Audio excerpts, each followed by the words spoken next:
మన జాతిపిత మహాత్మా గాంధీ పేరుతో ఉన్నటువంటి జాతీయ గ్రామీణ ఉపాధి హామీ పథకం పేరు మాత్రమే కాదు, దాని ఊపిరి కూడా తీశారు. మహాత్మా గాంధీని ఆ రోజు ఒక మతోన్మాద హత్య చేస్తే, ఈరోజు ఒక మతోన్మాద ప్రభుత్వం ఆయన పేరుతో ఉన్నటువంటి పథకాన్ని చంపేసి ఆయన మరోసారి హత్య చేసింది. జాతి పితన్న గౌరవం లేదు, జాతీయోద్యమం అన్న గౌరవం లేదు, జాతీయ నాయకులన్న గౌరవం లేదు. ఇలా జాతీయోద్యమం వారసత్వాన్ని నాశనం చేసి ఈరోజు ప్రజల మీద యుద్ధం ప్రకటించింది. గతంలో వ్యవసాయ చట్టాల పేరుతోటి రైతుల మీద యుద్ధం చేసింది, రైతులు తిప్పికొట్టారు. లేబర్ కోడ్ల పేరుతో కార్మిక వర్గం మీద దాడి చేసింది, ఇప్పుడు వాళ్ళు ప్రతిఘటిస్తున్నారు. ఇప్పుడు తాజాగా ఈ జాతీయ ఉపాధి హామీ పథకాన్ని ఎత్తేయడానికి వ్యవసాయ కూలీలు పేద రైతుల మీద దాడి చేస్తూ ఉంది. కొద్ది రోజులు పోతే మొత్తం ప్రజల సంక్షేమమే గాలిన పడుతుంది. ఇది ఒక చట్టం, హక్కు, ఇది హక్కు చట్టం.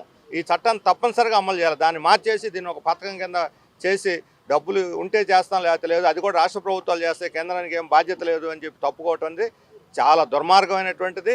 నిన్న చట్టాన్ని ఆమోదించిన తీరు కూడా ఆగమేఘాల మీద యుద్ధ ప్రాతిపదిక మీద చట్టాన్ని ఆమోదించారు. లోక్సభలో ఆమోదం పెట్టి కేవలం ఒక 15 నిమిషాల ముందు రాజ్యసభ సభ్యులకి ఇచ్చి రాత్రి 12 గంటల వరకు చేసి ఫైనల్గా ఆమోదింపజేశారు. ఒక పార్లమెంట్ సభ్యులకు కూడా స్వేచ్ఛగా చెప్పుకునేటువంటి హక్కు లేకుండా చేయడం చాలా దుర్మార్గమైంది. పార్లమెంట్లో వామపక్షాలతో పాటు వైఎస్ఆర్ పార్టీ వీళ్ళు కూడా దీన్ని సెలెక్ట్ కమిటీకి పంపాలి లేదా జాయింట్ పార్లమెంటరీ కమిటీ పంపాలని డిమాండ్ చేసినా సరే వాళ్ళ అభిప్రాయాన్ని పక్కకు తోసేసి అప్రజాస్వామికంగా నిరంకుశంగా ఈ చట్టాన్ని ఆమోదింపజేస్తున్నారు. తెలుగుదేశం పార్టీ ఇది మాకు రాష్ట్రానికి భారం అంటూనే దాన్ని బలపరిచింది.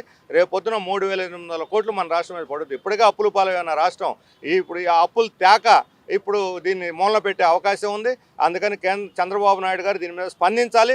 ఇది కొనసాగిస్తారా, దీన్ని చట్టాన్ని గౌరవిస్తారా, లేదా కేంద్రంలో ఎందుకు మీరు దానికి మద్దతు ఇచ్చారో వాళ్ళు రాష్ట్ర ప్రజలకు వివరణ ఇవ్వాలని చెప్పి నేను డిమాండ్ చేస్తున్నాను. మొత్తం కేంద్ర బీజేపీ ప్రభుత్వం ఉపాధి హామీ పథకాన్ని ధ్వంసం చేసి నాశనం చేసేటువంటి విధంగా చట్టం మార్చింది. ఈ చట్టాన్ని యూపీఏ 1 కాలంలో కమ్యూనిస్టుల ఒత్తిడి వల్లనే కేంద్ర ప్రభుత్వం చట్టంగా తీసుకొచ్చింది. ఈ చట్టం ప్రకారం ఆనాడు అంగీకరించిన దాని ప్రకారం 1,00,000 కోట్లతో ప్రారంభించి 2,00,000 కోట్లతో ప్రతి సంవత్సరం బడ్జెట్లో కేటాయించాలని, 200 రోజులు పని కల్పించాలని. ఈరోజు ఆ ఉన్నదాన్ని కూడా లేకుండా చేసి 40% రాష్ట్ర ప్రభుత్వాలు కట్టాలి, భరించాలని ఎప్పుడైతే పెట్టారో ఏ రాష్ట్ర ప్రభుత్వం భరించదు. చంద్రబాబు నాయుడు నిరసన అంటే 40% ఇది మాకు భారం అవుతుందన్నారు. నువ్వు నిజంగా 40% అయినా చట్టాన్ని నువ్వు అంగీకరించినప్పుడు దాన్ని అమలు చేస్తావా లేదా? 40% రాష్ట్ర ప్రభుత్వం చేస్తారా లేదా?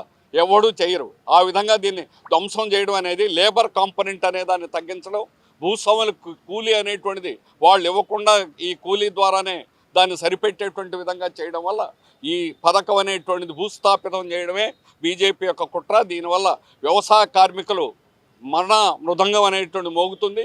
గిరిజన ప్రాంతాలు అయితే ప్రజలు బ్రతకరు. మన సర్వే ఢిల్లీ నుంచి జేఎన్యూ 10 రోజులు సర్వే చేసి తేల్చింది ఏమిటంటే గిరిజన ప్రాంతంలో ప్రజలు బతుకుతున్నారంటే ఉపాధి హామీ పథకం. ఈ పథకమే లేకపోతే అక్కడ ప్రజలు ఖచ్చితంగా మరణాలు అనేటువంటిది సంభవిస్తాయి. ఆ విధంగా బ్రతకడానికి కూడా లేకుండా చేసేటువంటి విధంగా ఈ పథకాన్ని తీసుకొచ్చారు. రాష్ట్ర ప్రభుత్వాలు దీని మీద 40% భరించవు, అట్లాగే దీన్ని పెంచాల్సిన దాన్ని తగ్గించుకుంటూ వచ్చి ఈరోజు అసలు లేకుండా చేయడం అనేటువంటి దుర్మార్గం అయింది. అందుకని దీని మీద పోరాడతాం. కార్మిక వర్గం కూడా దీని మీద కార్మిక కర్షక ఐక్య ఉద్యమంతో ఖచ్చితంగా ఉపాధి హామీ పథకం నిలబెట్టేదాకా పోరాడతామని కేంద్ర రాష్ట్ర ప్రభుత్వాలను హెచ్చరిస్తున్నాం.